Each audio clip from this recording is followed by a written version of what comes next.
Well, thank you everyone for joining us today in what is the latest in the Millennial Insight series online. My name is Mark Catchlove and I lead the Millennial Insight group. I'm responsible for sharing our insights, but I'm pleased today that we have a guest speaker who I'll introduce in a moment. In case you don't know Millennial, we are a family of brands and you can see them all in front of you.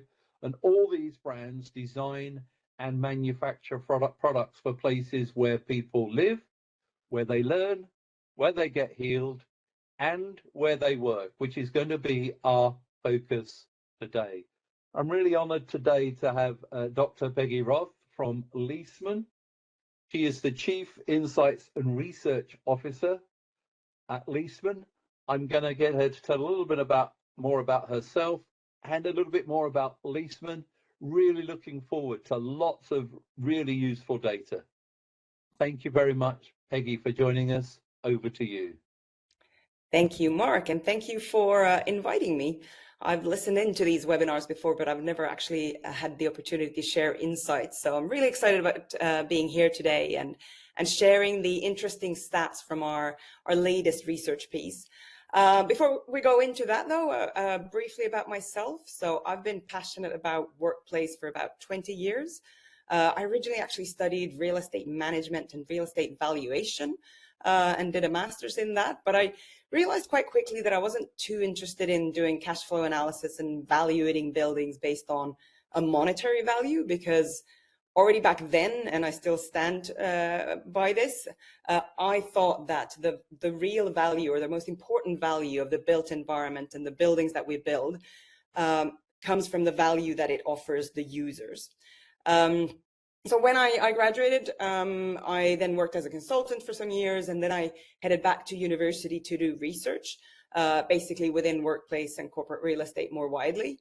And then pretty much exactly 11 years ago, I stumbled across Leesman, which at the time was basically quite a small startup, actually. I think we were 6 or 7 people around a table in a co-working space when I originally joined.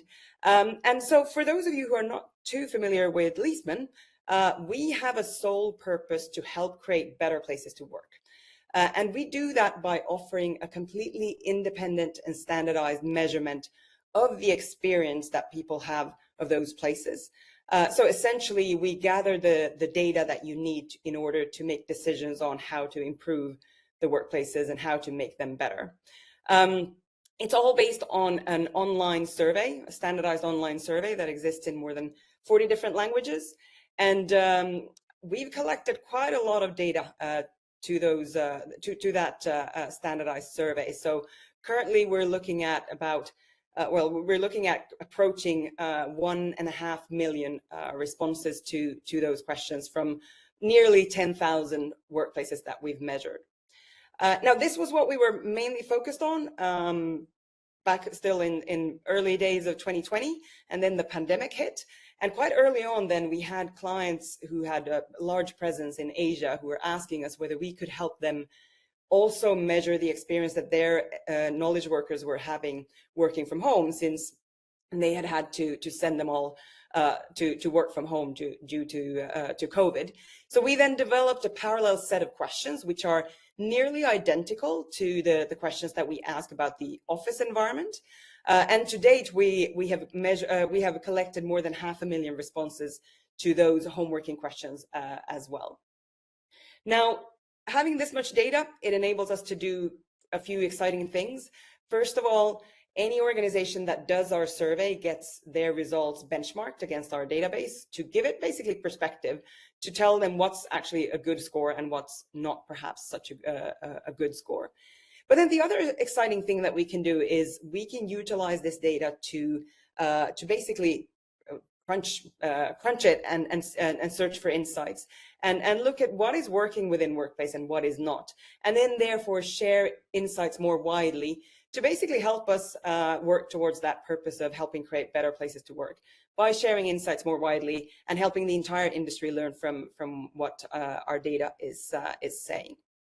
And in my role, that's the piece that I essentially lead at Leesman. Now, I wanted to really briefly talk you through the structure of the survey as well, because there's some important components that is important for you to understand as I'm talking through the data. So as I mentioned, the survey is completely standardized. It's got 4 main sections in it. First of all, we ask about the various activities that people do. So we ask what activities are important to you in your role. And then for whatever you say this is important, you also give feedback on how well does your current workplace support you in doing those activities. We then have another section that looks more generally at how you perceive that the workplace impacts on various things. So does it enable you to work productively? Are you proud of your workplace? Does it contribute to a sense of community? And so forth.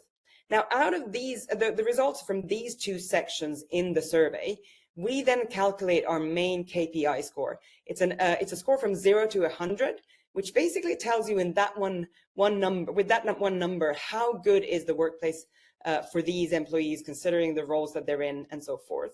And we call this number the LMI score. I'm going to refer to the LMI score in the presentation, so keep that in mind. It's the overall score for how good the workplace actually is. Then there's a couple of more sections where we look at the actual features of the workplace, so the infrastructure, where we have questions around service features and physical features, asking basically what features are important to you. And then for anything that you say this is important, you also then give feedback on how satisfied you are with them. And of course, as in most surveys, we ask a number of background questions, which then enable us to do interesting cutting and slicing in the data, be it for research or be it for that particular client to look at their subgroups or their employee groups in more detail. Now, I then mentioned that we developed the parallel questions for homeworking, and essentially we tried to keep these as similar as possible with the questions that we ask about the workplace. So we ask about the exact same activities.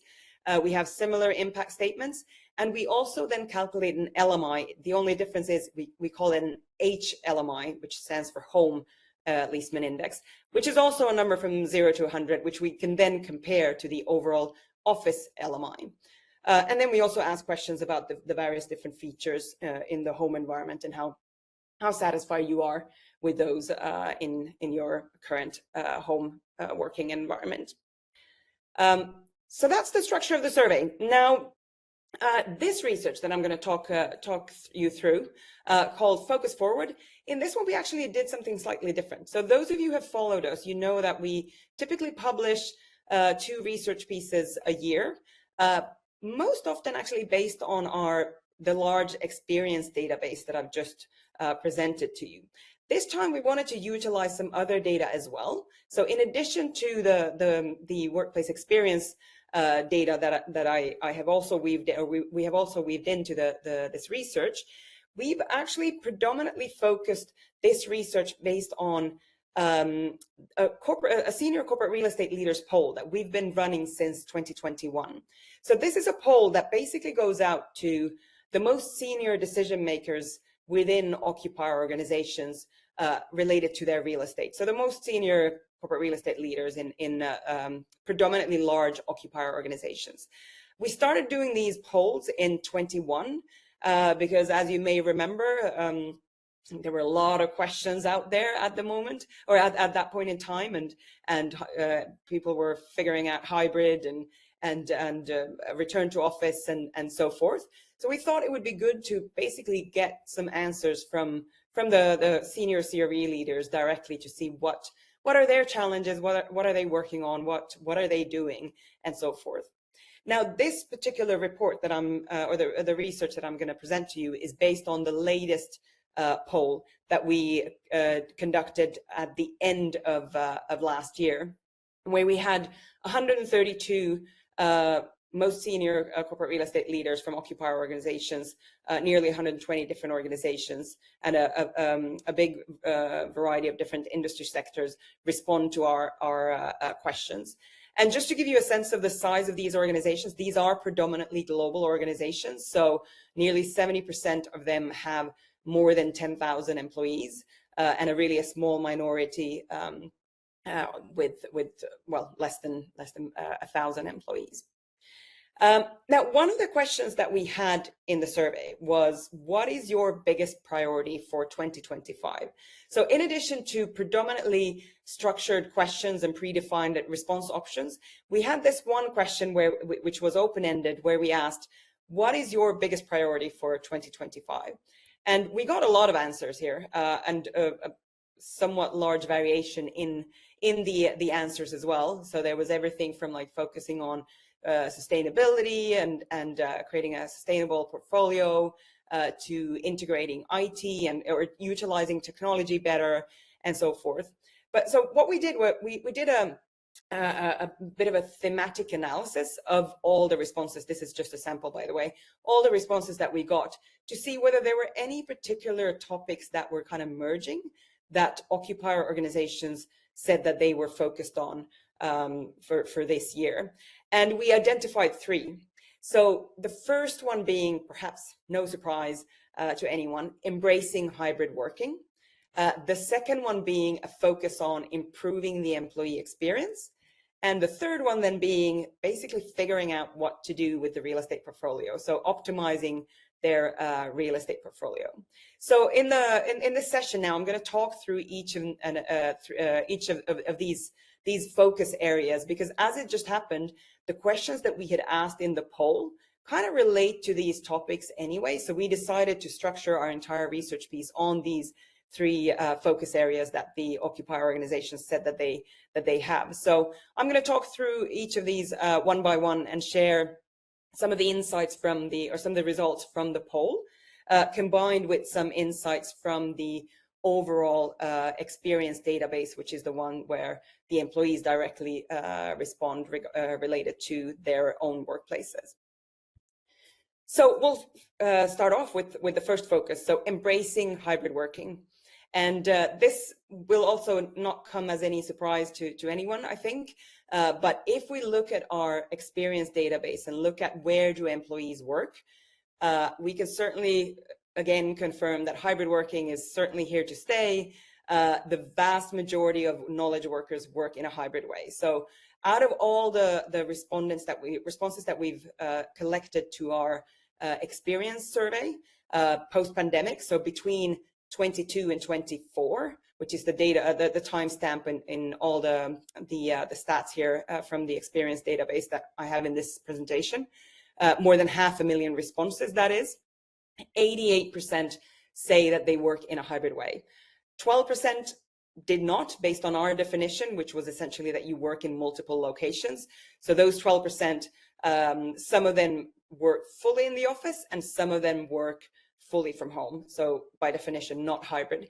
But I think it's safe to say that even those employees, those 12%, they would still be affected by hybrid working, because they are probably most likely working with colleagues or collaboration partners or others who do work in a hybrid way. So even though if they work fully from home or fully from the office, they are still touched by hybrid working. So this is my take on it. This is not going anywhere. And so we also then had a question in the poll asking, where do your employees currently work? So this is now the question that went to the CRE leaders, where the first option was employees are always office-based. And as you can see, a very, very small proportion of respondents said that that's what's happening in their organization. You see, this is a question we've had included in the poll ever since the start. And back in 21, 9% said that their employees are always office-based, but that's down to only 3% of the respondents to the CRE leaders poll who are saying that their employees are completely office-based. The biggest proportion say that they have a hybrid model where their employees use both their offices and homes. Now, what's been on a decline then, on the other hand, is a model where you also offer co-working spaces or membership perhaps to a third space, a co-working space of some sort.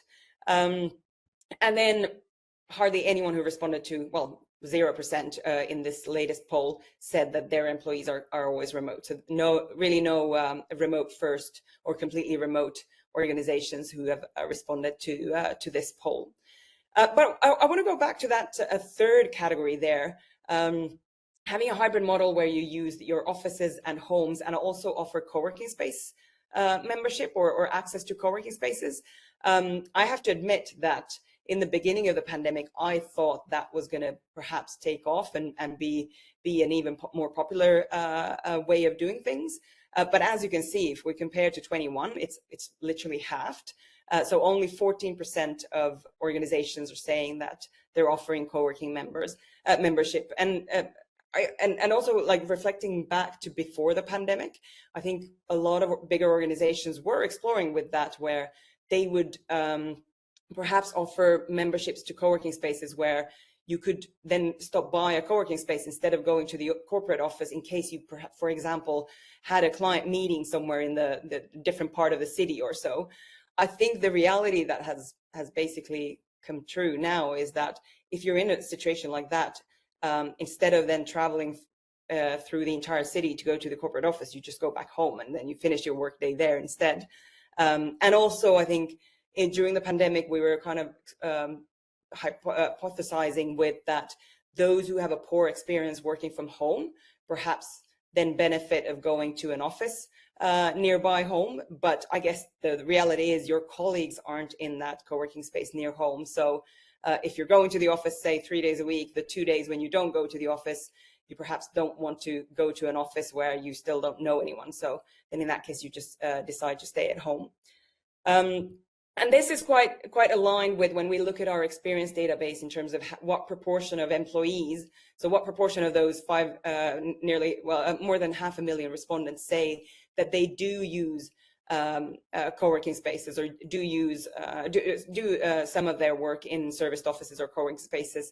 That's 16% of all the respondents. So a small proportion, but still not insignificant in my mind.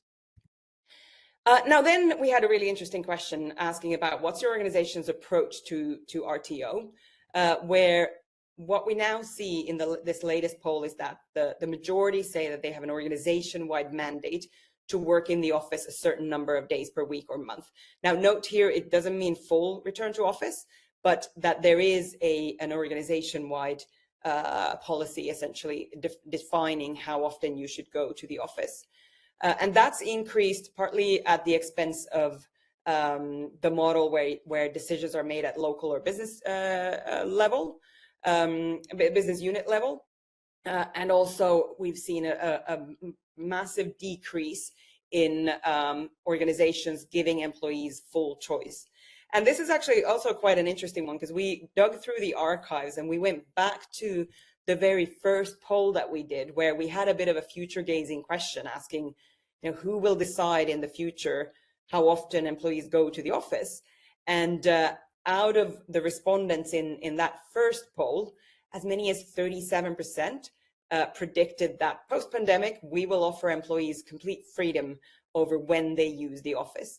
And the reality now is 5%. So quite a big difference there.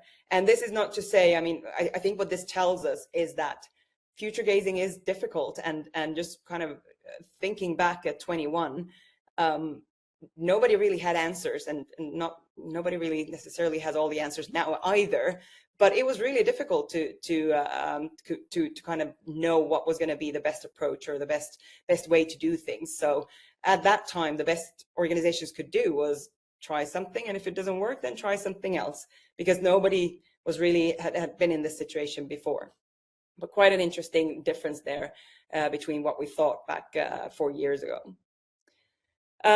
Out of those who said that they have an organization-wide mandate, we then also asked a follow-up question asking, well, what is that mandate? And the most common is 3 days a week, followed by 2 days a week. So the most common mandates sit around 2 to 3 days a week. And you'll also note here that a significant proportion, so 1 out of 5, said other, in which case we asked, well, what is that other? And basically the responses we got here was kind of, you could put them into 3 different buckets. On the left-hand side, it's just simply that 1, 2, 3, 4, 5 days. None of those quite fit what their policy is. So it was 2.5 or 3.5 or 50% or 40% or so. So it's not calculated necessarily based on exact number of days per week. In the middle, we have those who said that it varies based on role. So quite often what we've heard elsewhere as well is that more senior people might have an expectation to be in the office more often than the more junior ones, because the thought is that more junior people want to come to the office to learn from the more senior ones. So if you get the more senior people to be in the office more often, then in that case the more junior ones will come as well. And then the third bucket furthest to the right is essentially those who had differences based on a bigger group, so a department or function or something something similar. Related to the number of days in the office, we've also heard of other kind of creative solutions, and one one I like to mention is that having say 3 days a week you have to be in the office, but then to balance loads, you say that if you come in on Monday or a Friday, that counts as 2. So if you go in on Monday, then you only have to go into the office one other day that week.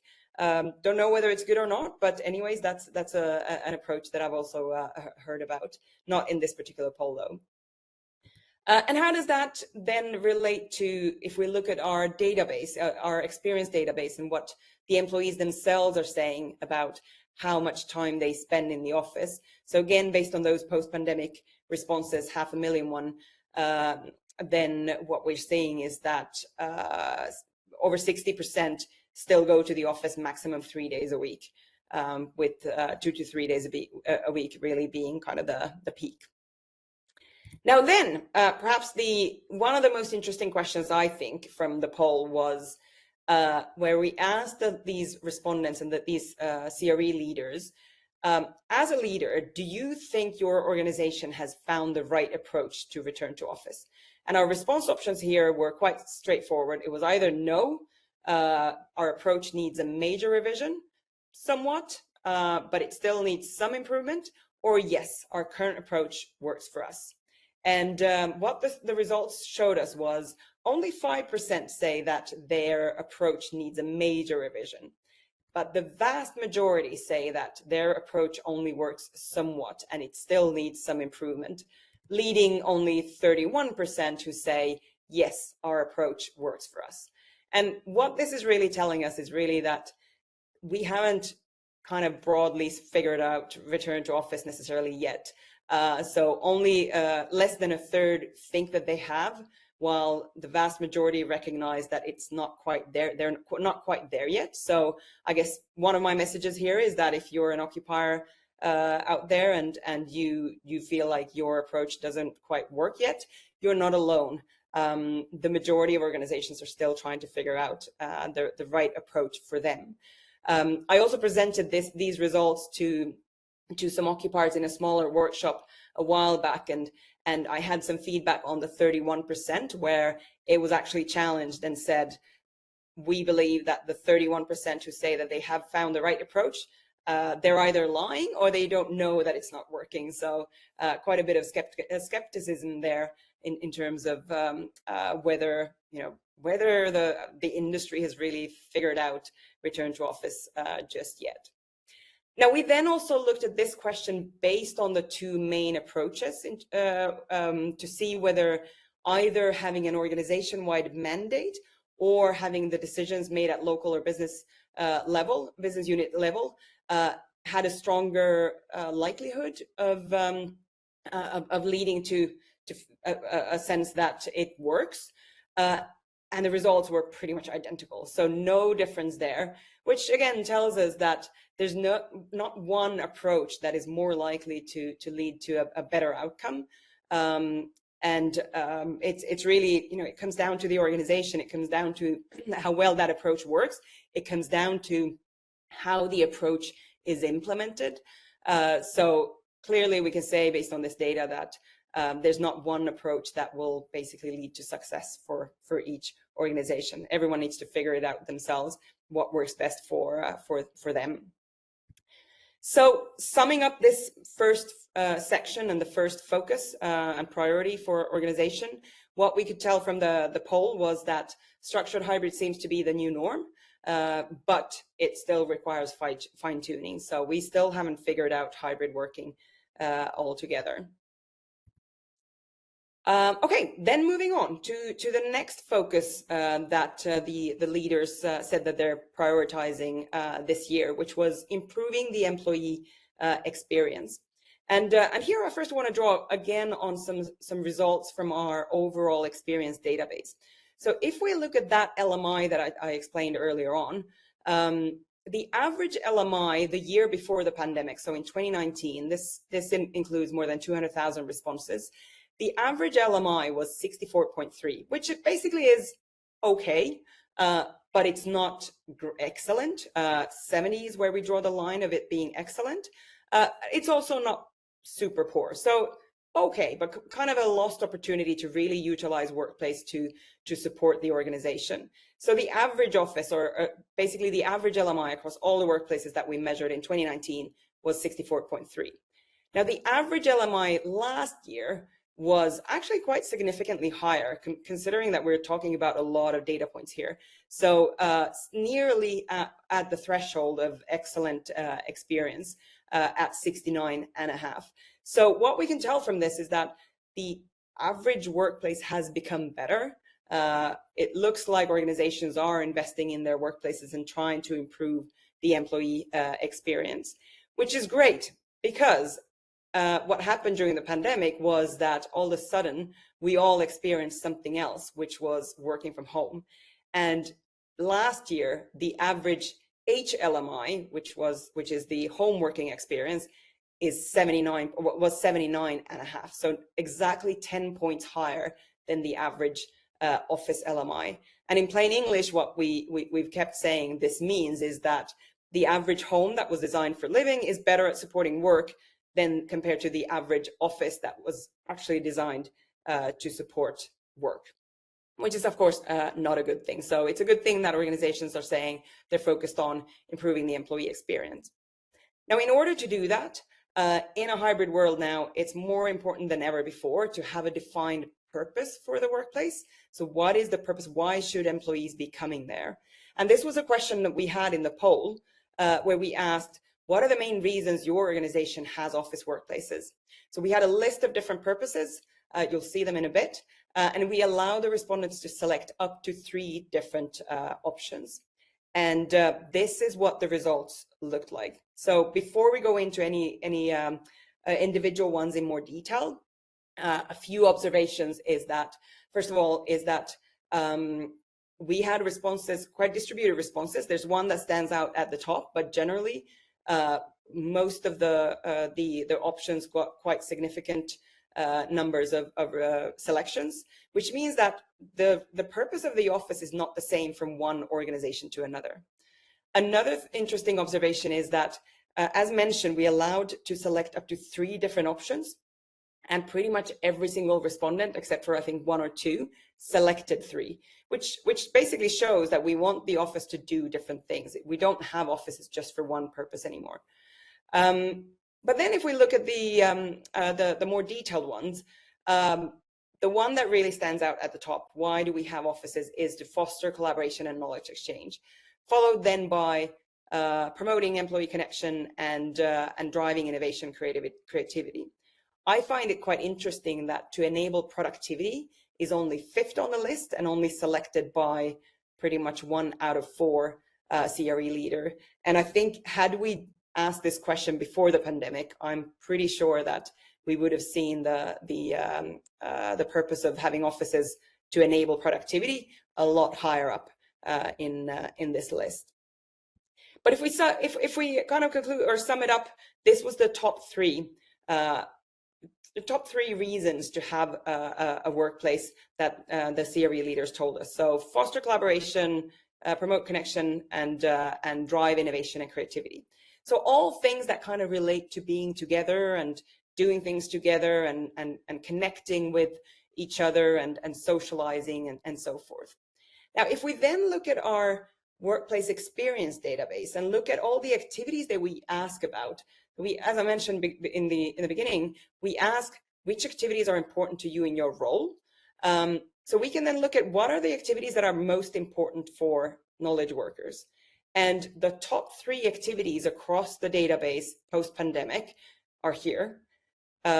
Number 1, by far, individual focused work, which is selected to be important by 89%, nearly 90%, followed then by planned meetings and collaborating on focused work. So the most important activity, if we measure it based on how many employees it's important to, is individual focused work. Yet we are basically saying that the purpose of our offices is to do all those various things together. Now, one thing regarding the individual focused work, I usually say when I share insights from our database, I usually give it with a bit of a disclaimer, just saying that, remember, this is the entire database. This is a lot of data. This does not represent your organization. But that's the one data point that I'm very comfortable to say that it probably looks exactly the same in your organization as well. So pretty much every single survey that we do, the number 1 activity when we look at the activities ranked by importance for that client is individual focused work. We've called it in the past, we've called it the hygiene factor of work, because pretty much all knowledge workers do individual focused work. And it's quite strongly connected with being having a sense of being supported in working productively as well. So as you can perhaps see, there's a bit of a misalignment here between what the purpose of the office is and what the employees might need. And if we think of this kind of purely theoretically, if you define your workplace purpose as something, then what you really need to do is also understand your employees' needs, because it's essentially that overlapping sector in the Venn diagram that gives employees the reasons to go to the office. If the workplace doesn't support anything of what they do or fulfill any of their needs, then why would they go there? Now, this can basically then vary quite a bit. So you can decide. I mean, I'm not saying this should be 100% overlap necessarily. You still decide and define what you want to happen in the workplace, but you still need to be mindful of what the implication of having an overlap or not having an overlap might be in terms of employees coming and working from the office. So you might really investigate the employee needs and try to maximize the overlapping sector. But if you don't do your homework, there's a risk of the situation looking like this as well. And if we think of employee needs, it's not the same for your entire workforce. It could be that you have some employees for whom the overlap looks like this, and then you have some other employees, maybe of a specific function or perhaps specific individuals for whom the workplace just simply doesn't support what they need, which means less and less reasons for them to actually go to the workplace. So this is something that we really need to think about if we're aiming to improve the employee experience. Speaking of that, though, let's have a look at how well are we currently supporting the various different purposes and the things that have been said to be important. So as mentioned, 70% of the CRE leaders said that fostering collaboration and knowledge exchange is important. And it's actually pretty well supported in the workplace. So 82% of employees say that it's supported, and 78% say that collaborating on creative work is supported. However, I just really want to emphasize this thing about, but is that the thing that employees need? Because only 58% of employees say that collaborating on focused work is important in the first place, and only 38% say that collaborating on creative work is important. So something to keep in mind there. And if we then look at individual focused work, which, as mentioned, is the hygiene factor of work, it's the one activity that is important to most employees. It's actually pretty well supported in the average office. So 81% say that individual focused work is supported. However, that's still quite far from the average home. So at home, in our home data, 95% of employees say that individual focused work is supported. Now, what could we perhaps do to improve the office to support it even better? Well, if we look at the features that we ask about. If you remember, go back to the survey structure, we had this whole section about the infrastructure elements. We ask what's important and how satisfied are you with those elements. If we look at the bottom end of satisfaction, so the bottom end of the features based on satisfaction, so the features with the lowest satisfaction scores, this is 4 out of the bottom 5, which, as you can see, all kind of relate to, or look like they could be related to, supporting individual focus work. So one of them, noise levels, which is something we talk about very often. Only 35% of employees say that are satisfied with it in the workplace. But the poorest score really, with 33% being satisfied with movement of people past my workstation. So there's certainly things that we can do in order to support individual focused work better in the office as well. Now, I'm sure there are some questions out there that, well, why should we do that, considering then that the home is really good at supporting individual focused work? Well, this was something that came up, I think, early on in the pandemic as well. Should we have offices just for collaboration? But just imagine, first of all, your work week. It's really challenging to kind of plan your days so that you have days of just collaboration, and that's when you go to the office, and then you have days of just focused work, which is what you do from home. A day is much more kind of fluid and cut into smaller pieces than that. So even though you might go to the office to predominantly be working together with others, you probably have some pockets in between when you need to sit down and put your head down and get some focused work done. So you need support for that as well, even though you might have gone in for the collaboration. And secondly, our home data also shows that about a fifth of the employees don't have a good experience working from home. So they might need some quite different support for the individual focused work also in the office, just simply because they can't do it necessarily from home. So how do we sum up this section? Well, basically, what we're seeing here, based on the poll data and our experience data, is that workplace purpose and employee needs risk being out of sync. And that could potentially then reduce office visits, and certainly what it will be doing is diminishing the employee experience. So this is, again, something certainly to be mindful of. And that leads us to the third section, which was basically focusing or prioritizing, optimizing the real estate portfolio. So in this section, we had questions about what are you doing with your portfolio? The first question being, overall, how has your real estate footprint changed in the last 18 months? And you'll see the response options at the bottom. So basically varying from, or ranging from, there's been a major reduction to our real estate footprint has increased. So this is now the past 18 months. And this is what the results are showing. So the biggest proportion have done a minor reduction. And if we sum together all of those who said that there's been a reduction, they add up to 68%. So vast majority of organizations have been, in the past 18 months, have been reducing space. With, however, also a small proportion who has increased their footprint. Now, if we then look forward, we asked, how will your real estate footprint change over the next 18 months? With pretty much the same response options there. And what we're seeing then is still decreases happening, however, not to the same extent. So nearly 50% said that there will be a decrease. Nobody said at this point anymore that there will be a major reduction. So the major reductions have all been completed, it appears. But still 11% saying considerable reduction, and another 38% who say that there will be a minor reduction in their real estate portfolio.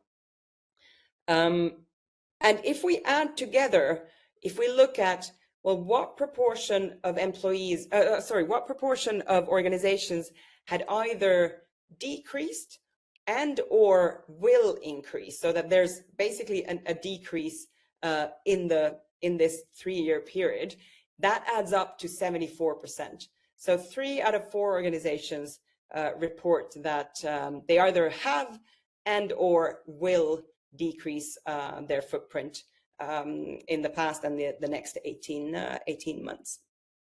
We then also asked those who said that they are decreasing, we asked them a question about to what extent does the quality of the workplaces influence the decisions when they look at which spaces to keep and which spaces or which spaces to let go of. And we can certainly see that quality matters. So as many as 62% said that it influences either considerably or significantly, and another 23% moderately. So if we sum together the ones at the end, only 16% say that it does not influence decisions at all, or it influences it only slightly. So we're certainly seeing then a kind of a move towards quality that that's been discussed previously as well.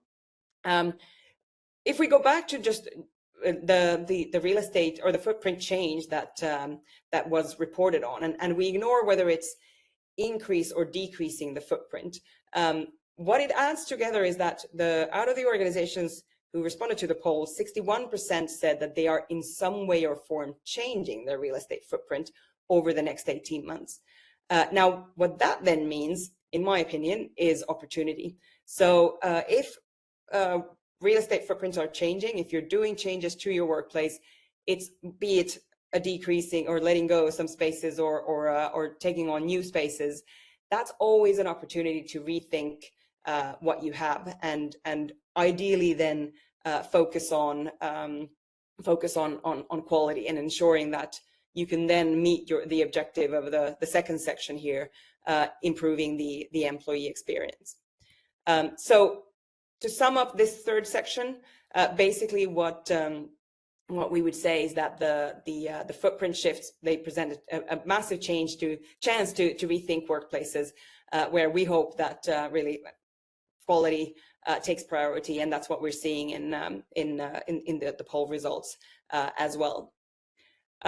So we're nearly coming up to end of presentation, but just to sum it up then, the kind of more general conclusions. What we can certainly say based on the poll results is that there's still a lot of work to be done to make hybrid work. So we're not done yet on that. There's sometimes some call outs on LinkedIn that we should just stop talking about return to office and so forth. But the fact is we've not figured it out yet. So we need to continue talking about it. What we're also seeing is then structured hybrid is becoming the norm. And also I really want to make a point about full office attendance is really quite uncommon. We're seeing it in other data as well, and we're certainly seeing it here in the poll data. Only a very small minority of organizations are doing a 5-day in-office approach, but these are the ones that are getting the headlines. So when you read news that are out there, it's easy to get fooled into thinking that there's a massive wave of return to office full time, but our data is not supporting that in any way or form. So it's more so the headlines that are giving you that perception, if that's what you're thinking. The second thing is we really need to have better alignment between what we have workplaces for and employee needs, so that so that we can really maximize the employee experience. Because otherwise, there is a risk of those two being out of sync. And then lastly, what we're seeing is that real estate footprint reductions are still ongoing, but they do appear to be slowing down. And we're happy to kind of note that there is an emphasis on quality over quantity. We saw that in the poll results. We also see that in the fact that the LMI, the average LMI, has increased since the pandemic. So that's basically what our poll results are showing. And with that, first of all, here's a QR code in case you're interested in downloading the report where all of this has been written up. You can scan the QR code, or you can wait for Mark's follow-up message where he's going to share the direct link as well. And I invite Mark back. You're probably on already. So yeah, looking forward to if there's any questions. Great. Well, thank you very much. We do have a lot of questions. And the first one, which is always the predictable one from Anita, did you find any difference in geographical buckets? Yes, that was the first question we had in the morning session as well. So in this poll, we actually didn't ask where the respondent comes from, just simply because most of these respondents, they look after global portfolios. So it's in one way, it's irrelevant whether they are based in the UK or US or somewhere in Asia and so forth, because they basically represent a global organization and not geographical or a certain geographical area. So we haven't actually looked into that in any way or form. We didn't even ask it in the poll. Great, thank you. Brian asked a question: do you distinguish between co-working membership versus enterprise co-working spaces run by a third party? And I think these were like the satellite offices that a company might use even if they might not own them. Yeah, exactly. So in that question, which I think you're thinking of, if the organization uses uses co-working as their own office, so they might take up an entire office or entire floor or in a co-working space, that would then in that case be considered as the organization's own office. So in that sense, that response option that we have about using the organization's offices and using homes and third spaces would be more so related to actually offering co-working memberships as an kind of an additional extra. Thank you. Colin, always a good challenger, Colin. Is there any evidence going to the office actually promotes the top 3 purposes that the leadership that they selected? They sound like wishes for the leaders.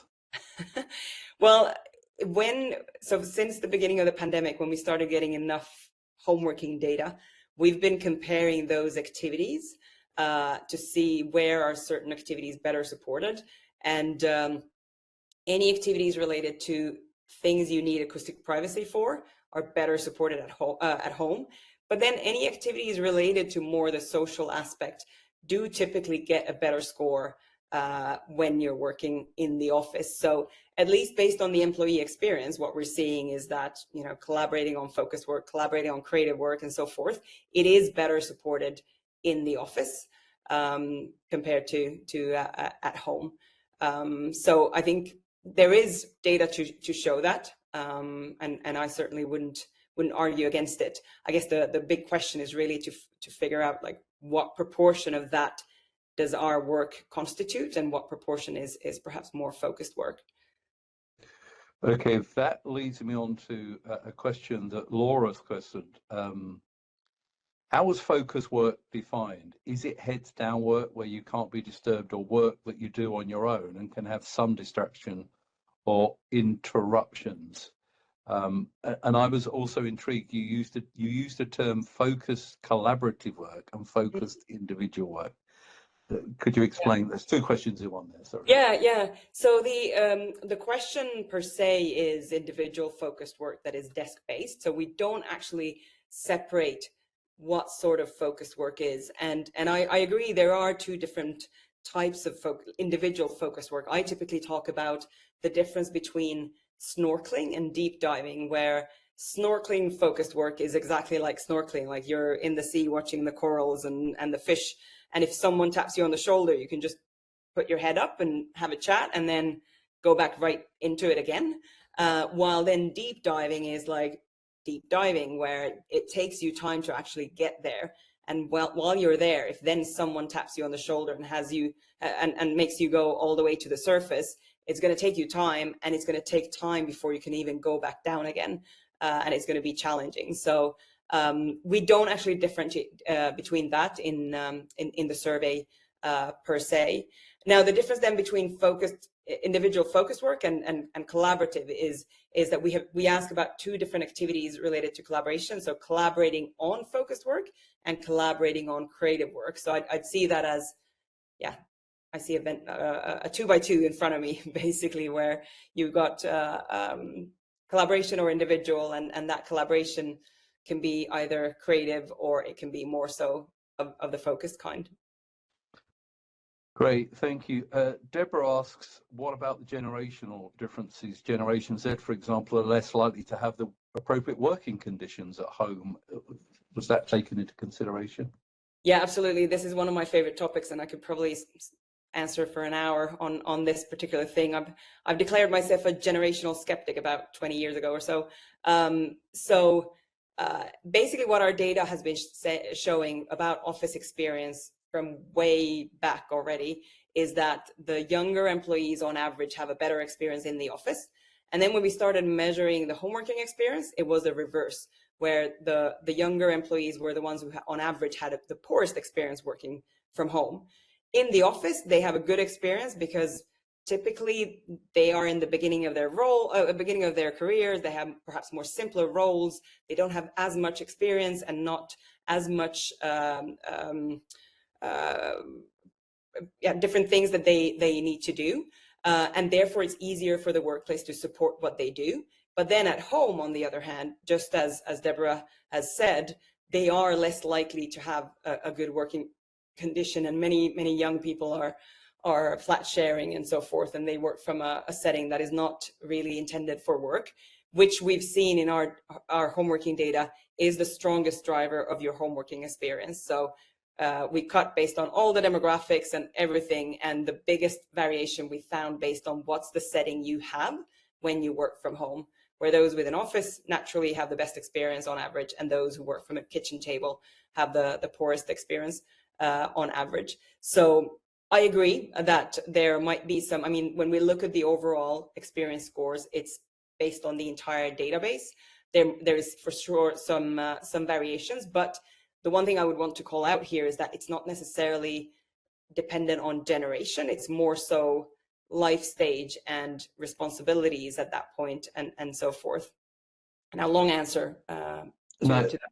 Yeah, I think that whole subject is a fascinating subject. Una makes a point, and I guess in reality we are a lot of the time talking about the physical place, but she says the HMI versus the LMI is probably not always about the physical space.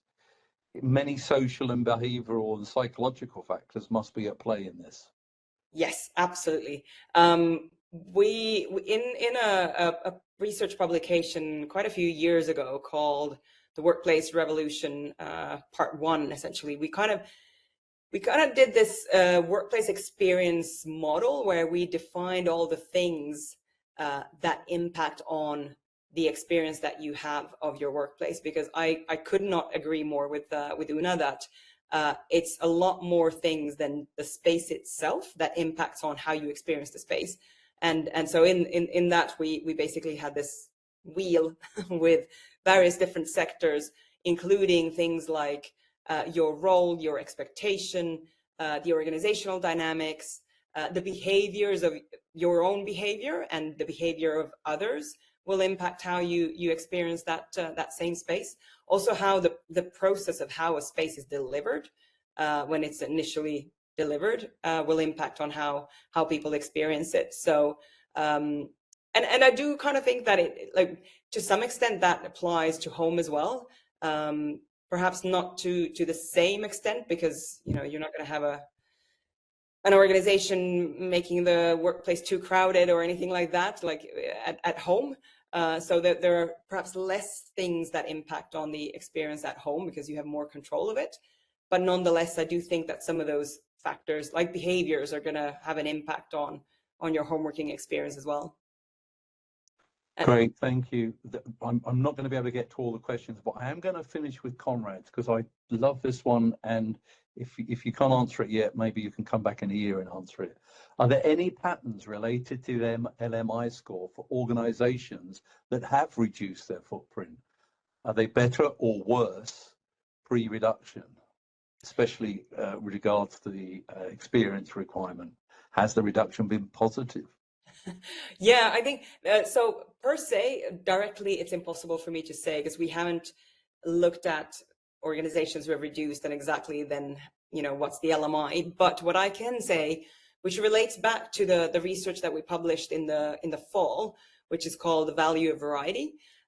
We looked at the trend of going unassigned, which, we know that employees are not spending as much time in the office anymore as before, and we know that footprints have been reduced and are being reduced, which basically just can lead to one thing, that you cannot still continue having an assigned desk for everyone.